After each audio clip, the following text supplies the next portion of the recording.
وشوفوا اليوم حسوي سلسلة جديدة، سلسلة قراءة قصص رعب من جوجل أو قراءة أي قصة.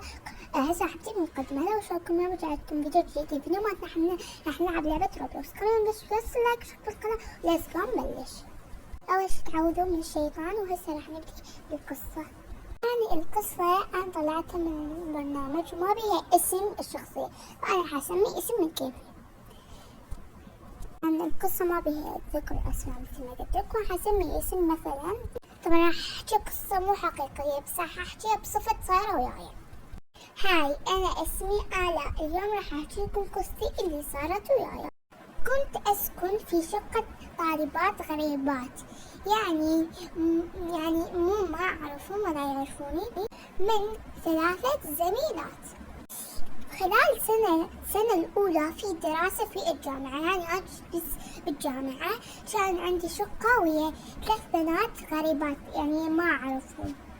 وقد حدثت في هذه الشقة أحداث غريبة جدا، يعني صار أشياء ويانا غريبة جدا، مو بس أنا، كل الطالبات اللي وياي. هاي الأحداث اللي صارت ما عرفنا ولا نستطيع أن نفسرها، يعني أشياء ما عرفنا شنو تفسيرها حتى الآن، يعني حتى هسه احنا ما نعرف تفسيرها. هسه خليني أديكم القصة. أنا بدي أحكي بس هاي البداية، هسه نكمل. أنا حاولت تجاهلها ونسيانها، يعني أحاول أنسى القصة بس ما أقدر. حاولت عدة مرات وأكثر من مرة أنسى هاي القصة بس ما قدرت.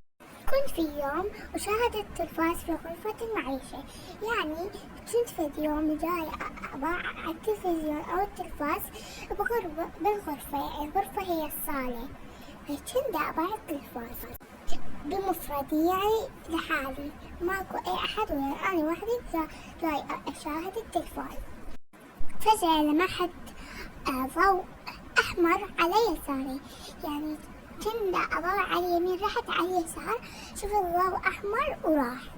قررت ألتفت على الفور، يعني هم شفت، قررت ألتفت أشوف أتحقق من هذا الشيء، فلم أجد له أي أثر، يعني ما لقيت أي شيء يدل إنه شفت هذا الضوء الأحمر.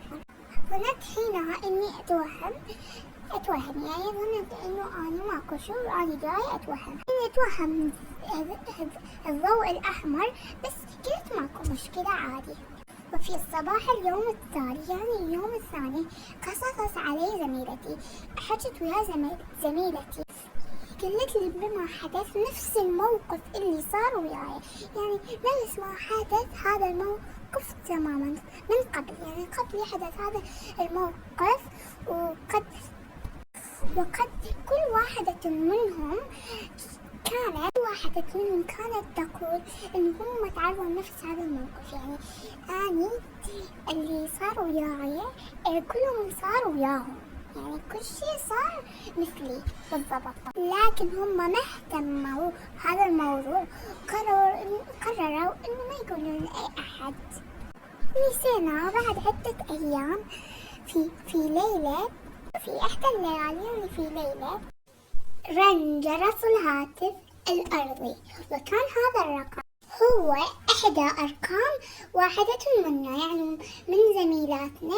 كان هذا الرقم رقم وحدة منهم، أقصد منا، يعني هذا الرقم ديك، هو هذا الرقم رقم وحدة منا، يعني من البنات اللي ويانا بالشقة، التي صعقت عندما شاهدت الرقم على الشاشة. يعني البنية رقمها شافتها على الشاشة انصدمت، رغم أنها تركت هاتفها في غرفتها. يعني الهاتف، يعني التليفون مال البنية كان مو يمها بغرفتها، يعني مو يمها بغرفتها، هي حاطته بغرفتها واجت يمنا، يعني هي تليفونها مو يمها أصلا. منذ قليل، يعني تركت التليفون منذ قليل في الغرفة، والغرفة كانت فارغة، يعني ما بيها أي شيء، فارغة. ونحن الأربعة نقف بالقرب من الهاتف، يعني احنا الأربعة واقفين سوية بالقرب من الهاتف.